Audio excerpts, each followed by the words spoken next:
2001. And this is the Jordan House in Chatham, Alabama. And we're going to be meeting with Ms. Penny McDaniels, who has restored this house, which is the oldest home in the town of Chatham.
Hello, I'm Penny Bale McDaniel, and welcome to the Jordan House, built in 1904 by Fred and Lizzie Anderson Jordan.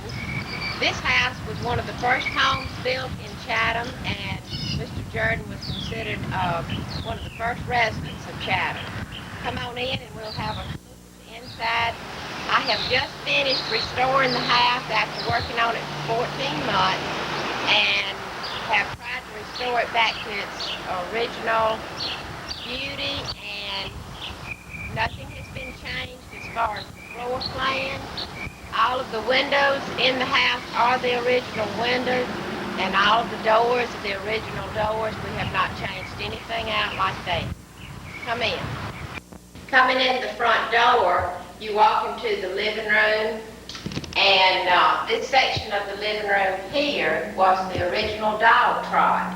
And the dog trot was removed in about 1918 and the house remodeled. Up here on the wall you can see where the original stairs went upstairs. Originally the house had 4 basic rooms. Down at this end of the living room, which is on the south side of the house, I have replaced the original fireplace. The mantel and fireplace was taken out when the house was remodeled in 1918. I bought this mantel in Waycross, Georgia, refinished it. It had 7 coats of paint on it, and then stained it and put it in here. The mirror was purchased here locally. It came out of the Spring Hill community in Mobile, Alabama.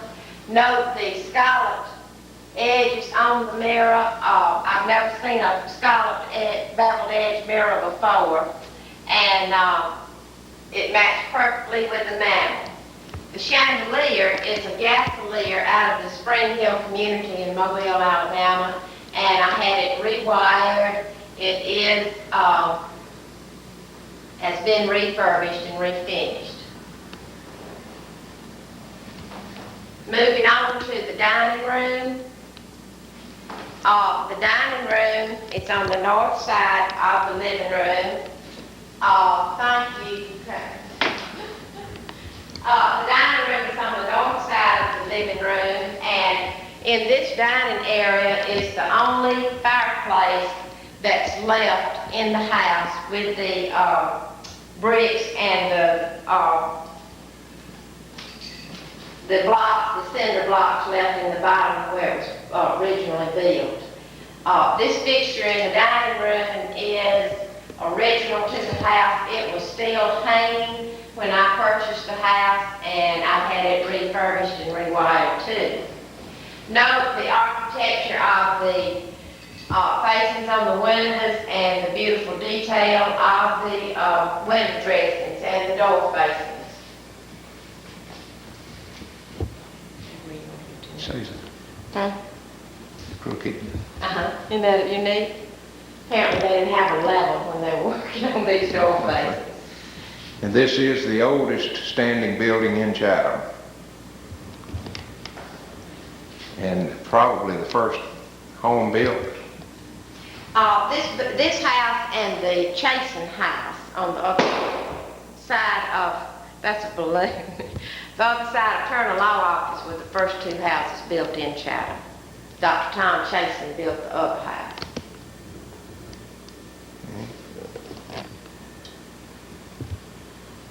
Wayne, look at these two windows down here. Look at that one on the right.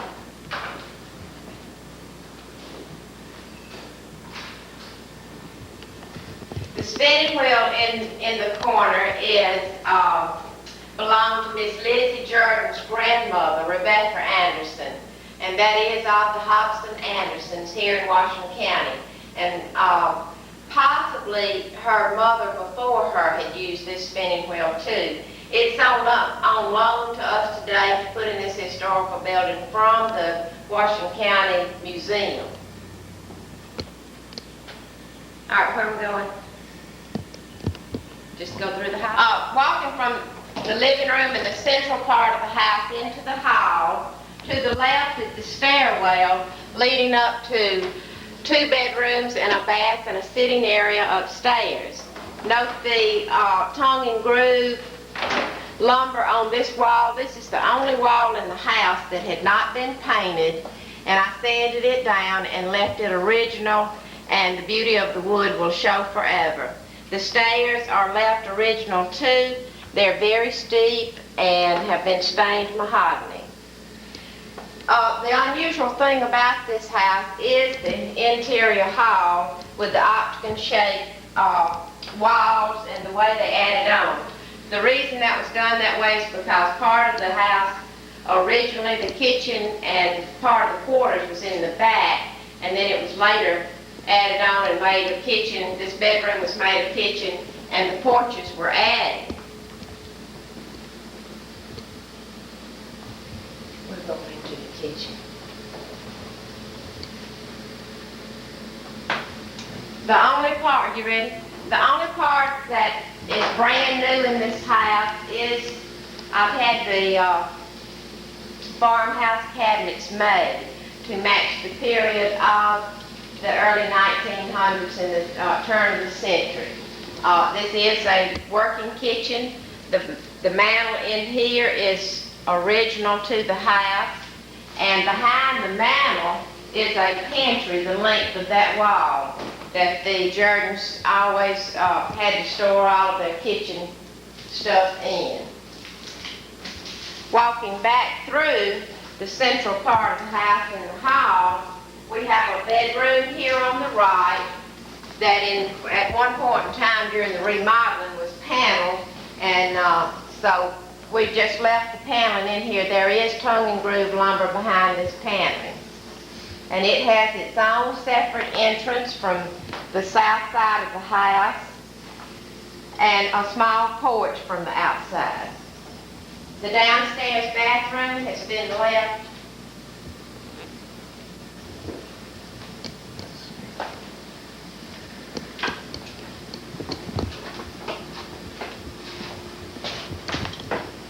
original, and the windows were made, the windows in this room are new. They were made to, the shutter type windows to go back to the original way the house was built.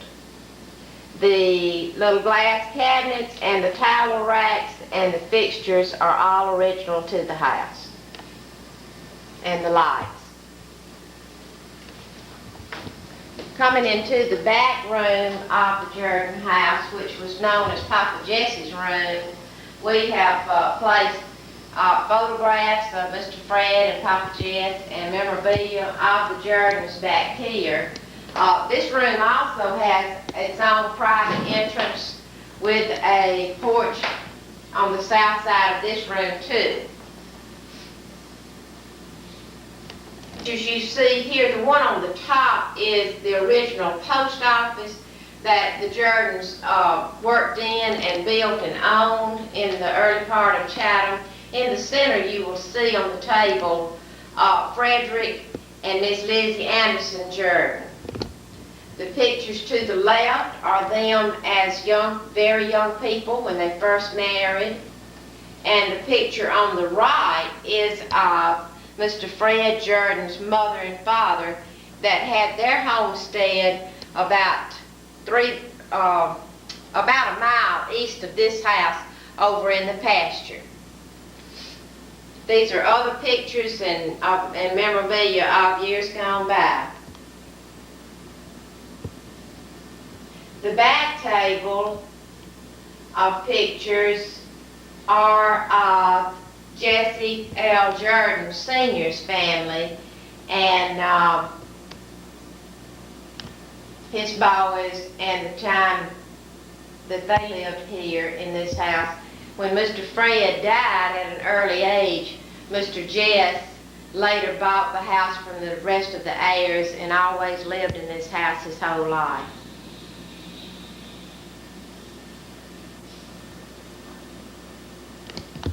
Who is it? That's Miss Minlett. You want me to? Okay. The picture on the left is Minnie Lou Reed Jordan, the mother of Mr. Jesse's 3 sons by his second marriage. The picture in the middle of Mr. Jess is where he killed 2 bucks at one time.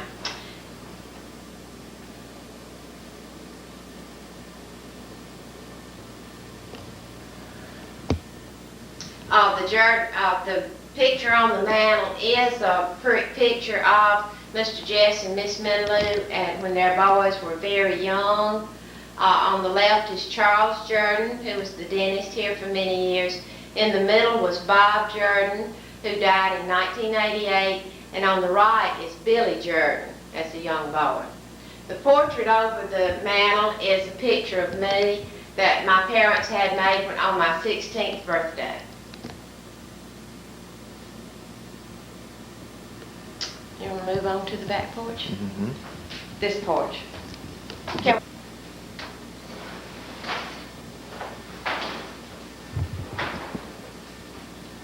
You'll have to read the picture of the back bedroom onto the back porch. This porch is an eel, which means an addition to the house when it was remodeled in the early 1900s. These are very comfortable porches. This one leads on into the kitchen, and you have plenty of windows and for cross ventilation and always a breeze back here on the porches. You can see the back entrance of the house from these windows.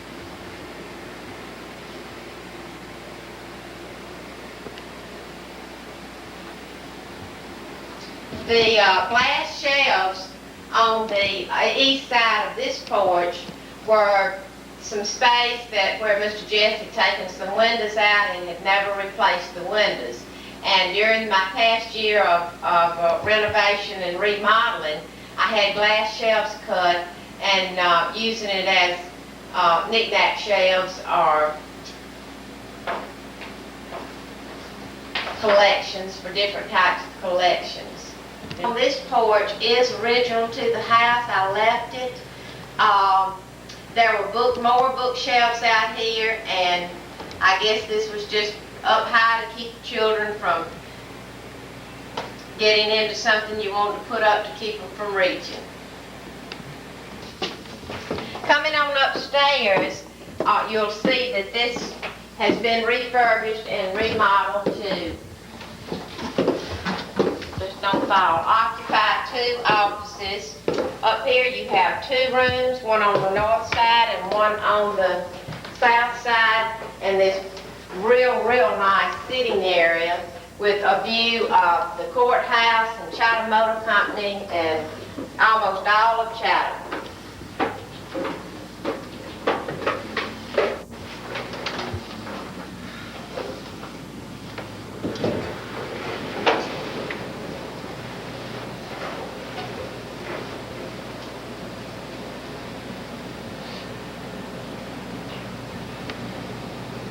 For the rooms that the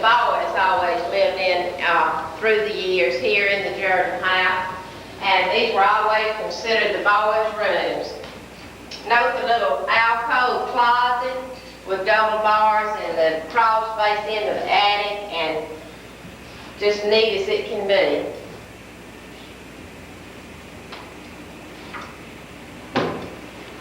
There was a fireplace in this room too, but it was removed many years. Strong this morning. Upstairs, the mantel board is still intact. This mantel board had to be refinished and taken apart and put back together when we were refurbishing the house. But this chimney served not only this fireplace, but the fireplace downstairs. So this was a double fireplace on this one. Note the wood stove vent here in the wall. The original chimney to this vent is still behind, the brick chimney is behind this wall and joins next to a closet downstairs. This is the beaded lumber, and it was in such bad condition we have filled in a lot with it, and the ceilings are all the beaded ceilings. All of this is original. There's nothing in here new. No new lumber of any kind. No new windows. And this is all from 1904. Yes. This is the original part of the house from 1904. And this room, this closet was added, you can tell, at a later date, because it's built out and has different kind of wood. It has the smooth wood on the walls next to this closet. But you can tell it was added later when the children were getting older, I'm sure.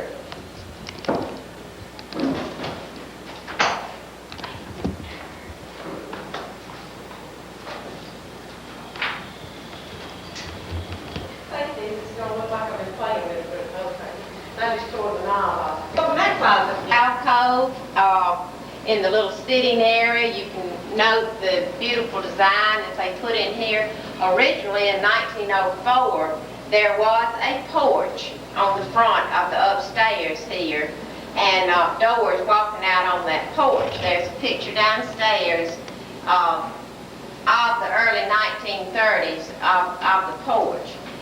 In the early 60s, Mr. Jess took the doors out, and the porch had been long gone, but the doors had been here, and he took the door out, and you can see where he just used scrap lumber to fill in where the door was, and bought a new window, I guess, to put in there. No, and they'll be gone. Look, I didn't put my door to the back entrance. You can see the rest of the L-shaped back porches or the eel that was added to the Jordan house. Originally, this was what we now term as the utility room. This is where the hot water heater and the washers, machines, and all their washing equipment was.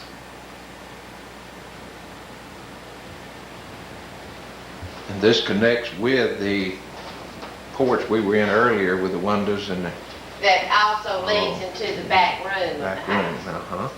And one thing about this door in here I'd like to add too, Mr. Blackwell, is this door was designed and made just exactly like the front door and the glass, except the front door has the transoms around it, but the design is the same, but they put clear glass in this door, and the front door has the frosted crystallized glass in it. That's very rare and hard to find now. And this is April of 2001, and I understand Mr. Bobby Montgomery's an attorney is going to move into the building next month. Yes, in May. House today. Are you ready? And these are my number one supporters. My father, John Lucius Bell Sr., and my mother, Sis Bell. Hardwood floors that are original to the house that have been sanded by Glenn and I, and polyurethane. This is hard pine lumber. There are no knots whatsoever, very few in here. And these floors were put down in the About 1918, 1920.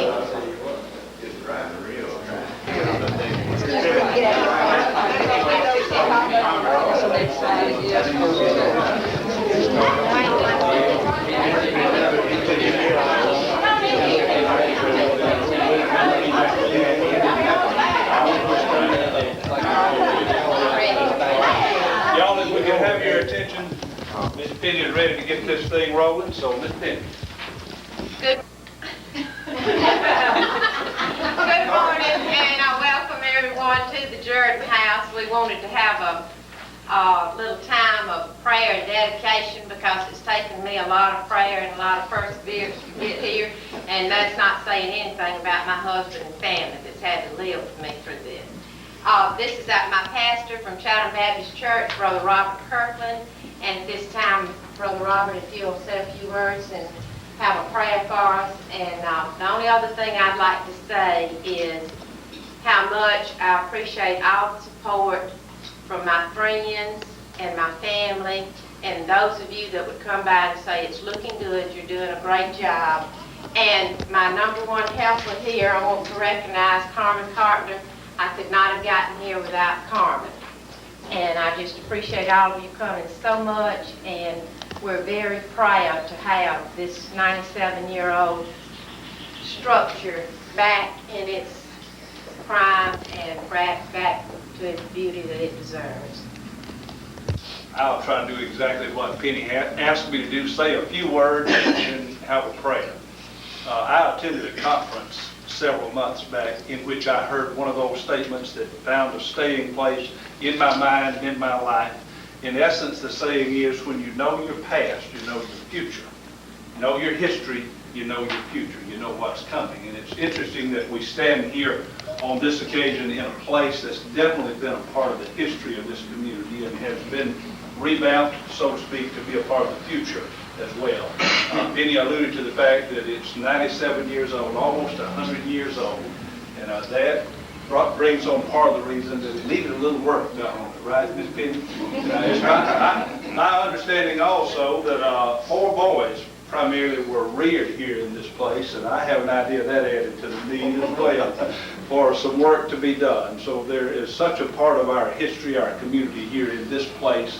It is intriguing to think of the fact that this structure was built originally in 1904, and our town was founded in the year 1904. So it literally has been a part of the history of our town, of Chatham, Alabama, throughout its entire history. And this work has been done to get it ready for the future, and it'll be a part of our future as well. And there's a lot to be said in that for us as well. You know, that's sort of how we do life. We draw from our past, we draw from our history, we get ready for what's in the future. And I hope that the moments that we spend here today will remind us, and in some little way we'll go away from here saying it was good to be here. It's good to reflect. It's good to look back on that history, but also good to make some deeper commitments to the future, to be a significant part of that. Let's bow for prayer together this time.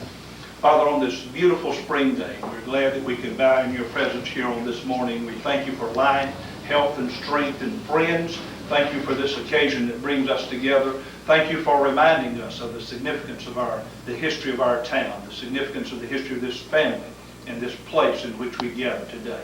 Thank you for the tremendous work that has been done to redo it and get it ready, Lord, for things that will happen tomorrow and in the years ahead. Challenge us with these reminders, Lord, and these thoughts that that's the way we do life. We draw from our past and we look toward our future, and we move on to do better and do the best that we can. We commit this place to you. We dedicate it to you. We dedicate this facility to the good of our community, to the good of our families. We ask your special blessings upon it, and we pray our prayer in Christ's name and for his glory. Amen. I'd like for everyone to be sure and take a good tour. Be cautious of the stairs. They're very steep and narrow. We have a lot of pictures from the past and other memorabilia in the back room. So one thing I'd like to say that I had not written, all of the windows, the doors, of course the floors we have not put, the only thing new that has been added, the crown molding in this living room and dining room came from the Spring Hill community, and that was here, designed the molding and put it up for us. The floors are original. My partner in life sanded all of these floors and I painted them, so I have had great support. And I would like to recognize one or two people besides me and Carmen.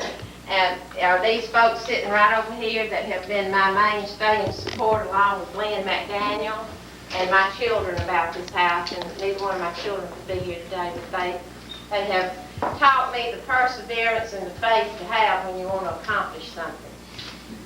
And then these two ladies are very special too. This is Mr. Fred Jordan's granddaughters. Their mother was born and raised in this house. Miss Bessie Jordan. She wasn't born Okay. here. Aunt Amy was the only one. Okay. But anyway, these two ladies are very proud to have this place back in to its natural beauty and condition. And thank you so much for y'all's support. But thank you all again for coming. I appreciate it so much. It means so much to me.